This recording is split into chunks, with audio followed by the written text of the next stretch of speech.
মানে সে অর্থ তো আমাকে থাকতে হবে। সুতরাং দেখা গেছে যে আমি কেমো দিছি, ওই দিন সারাদিন হসপিটালে শুয়ে আমি কেমো নিছি।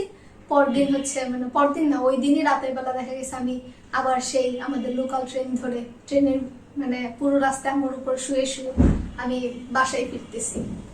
কারণ আমার আসলে বাইরে কোনো কিছু সম্ভব ছিল না। অনেকে হয়তো পরামর্শ দিচ্ছে প্রাইভেট মেডিকেলে তো যাওয়ারই মতো আমার কোনো, আমি যেখানে আমার গাড়িরই একটা খরচ বহন করতে পারতেছি না, সেখানে হচ্ছে আমি কি করে বা প্রাইভেট মেডিকেল ট্রান্সফার করব বা চিকিৎসা নিব।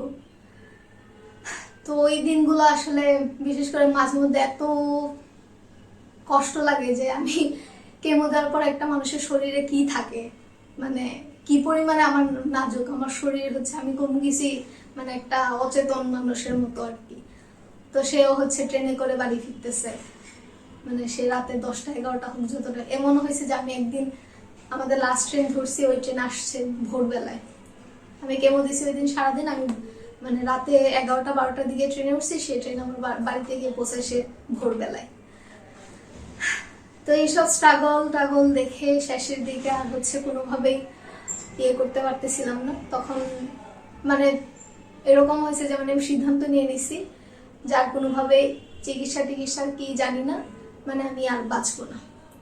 এতদিন পর্যন্ত এত ফাইট করার পরে আমার শেষের দিকে মন মানুষের আমি টোটালি সিদ্ধান্ত নিয়ে নিছি আমি আর বাঁচবো না। তারপর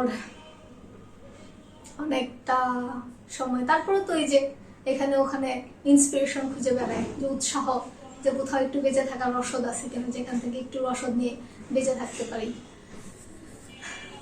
তো তখন মনে হলো যে আমি তো আমার আবার ওই যে কি বলে একটু ঘুরে দেখার বাসনা, একটু অ্যাডভেঞ্চার, একটু হচ্ছে যে জীবন আসলে পৃথিবীকে দেখারও তো মানুষের একটা তাড়না থাকে, সেই তাড়না থেকেই হোক যে কারণে হোক খুব তৃষ্ণা হইলো যে আমি মানে আসলে মরে যাওয়ার আগে একবার অন্তত সমুদ্র দেখতে চাই।